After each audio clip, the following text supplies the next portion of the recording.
Welcome to the Garden Report. I am Jared Weiss. I'm next to Nick Gelso. Man, this is like going back in time, man. It's like legendary stuff here. It's like me and you together. It's like I'm 26 all over again. All over again. Aren't you 26 now? I'm 27 now. Oh, my. And I'm never mind. Old. I'm very old now. Never mind. And this show has been on the air for a long time, yet the Celtics still have effort issues. It never, ever, ever will change. So Brad Stevens was pissy tonight, but this show is not going to be pissy because it's brought to you by DraftKings. Promo code is SIR. CLNS.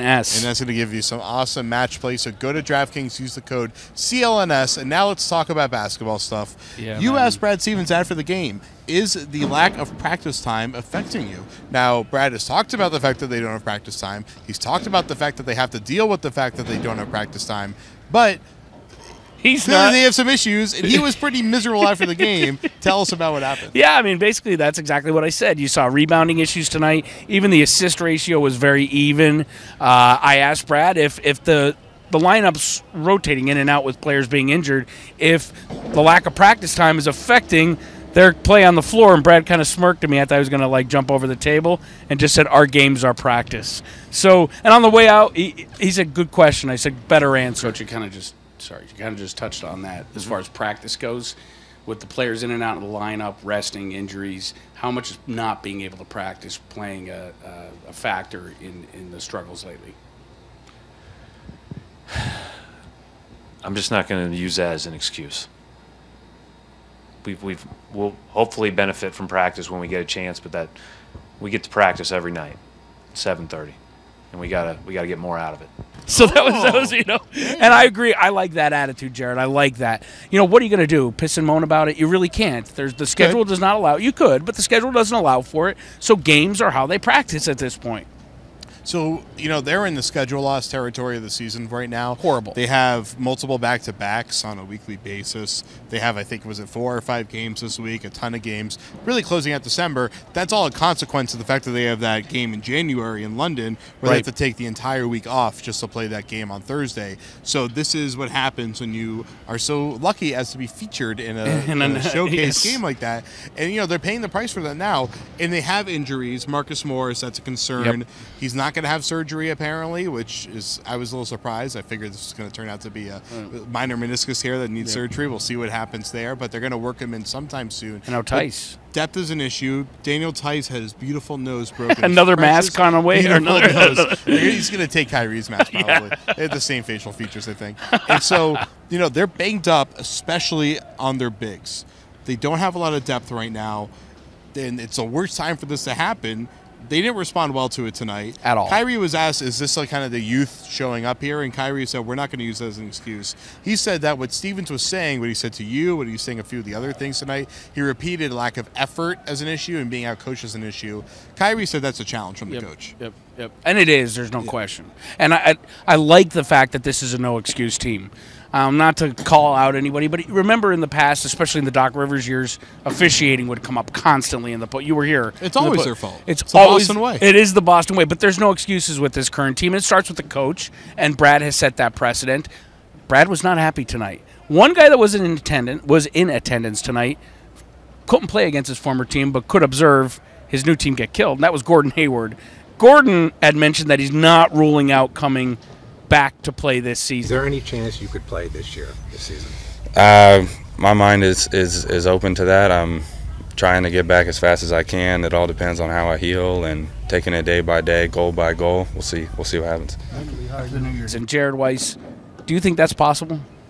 And is it smart? After I reviewed all the MRIs and X-rays for Gordon Hayward, I determined that, there's a chance he can come back. So we can go back to the beginning of this whole thing where I think it was Chadwick Randolph, a former Celtic, talked about going through this type of injury. Yes. And that he was surprised to find out that the recovery time was basically a 4 to 6 month span. So everybody was thinking maybe that means he's going to be back in March or April or so.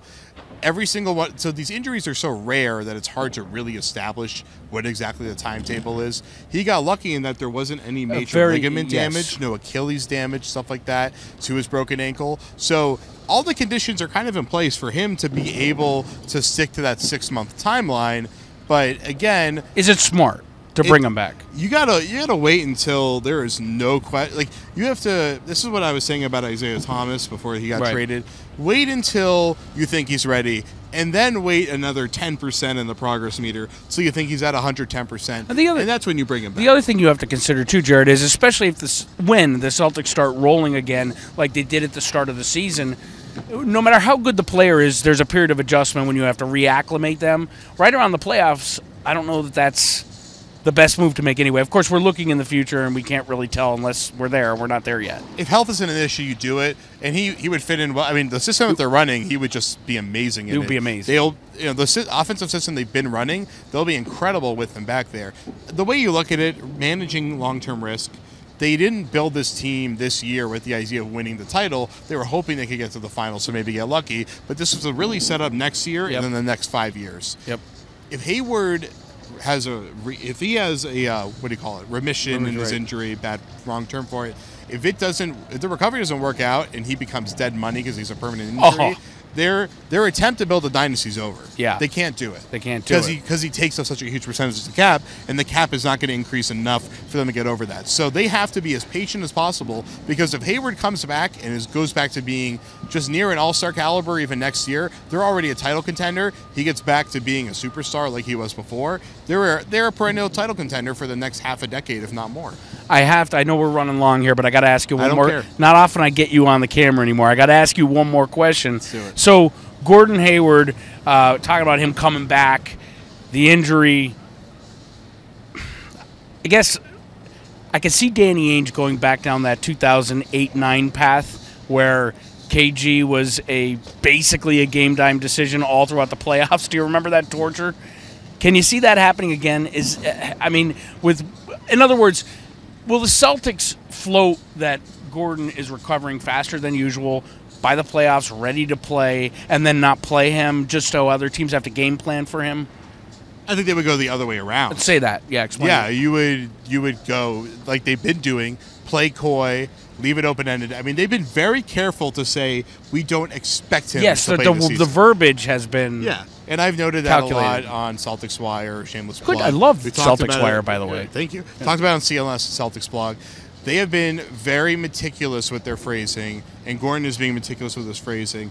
I would like to come back, however, it depends on how the recovery goes. Obviously, if his ankle is still in 4 pieces, then he's probably not going to be able to play. So they have to do whatever allows for expectations to be tempered and managed for Hayward so that he doesn't feel pressure in his work, because he's working really hard. They need to get him to go, listen, when you feel like you're pushing your limit there, push through that wall, but don't put yourself back in the danger zone. And they don't want him working that way. He's already working like crazy. A lot of people I've talked to, a lot of people I've also talked publicly, are saying that they're blown away by how hard he's working. He still studies film like crazy. He's rehabbing meticulously. He's trying to be involved. You asked him about whether he's going to come on the road after the new year. It's his answer was like the doctors it was literally a backflip of a Dodge. But he's going to at some point be traveling more frequently. I saw him. I walked out of locker room tonight. He looks great. Yeah, he looked great. He was standing with his wife and Danny Ainge, hanging out, leaning against the wall. He had just a little thin brace on his ankle. I mean, he's going to be able to get it going. My producer's telling me to shut up, so I'm going to shut up in a minute. No, keep going. He is going to be smart about it. And he is someone that's always been responsible, has been measured. He's very much like his father / coach, Brad Stevens. Not actually father. I am not your father. I am your father. Star Wars. Now I can put that in the title. Yeah, I think Star Wars advertised for the show. But so he is going to be smart about it. But athletes, no matter how responsible they are, they start to see the goal get really close, and they start to jump at it and reach at it.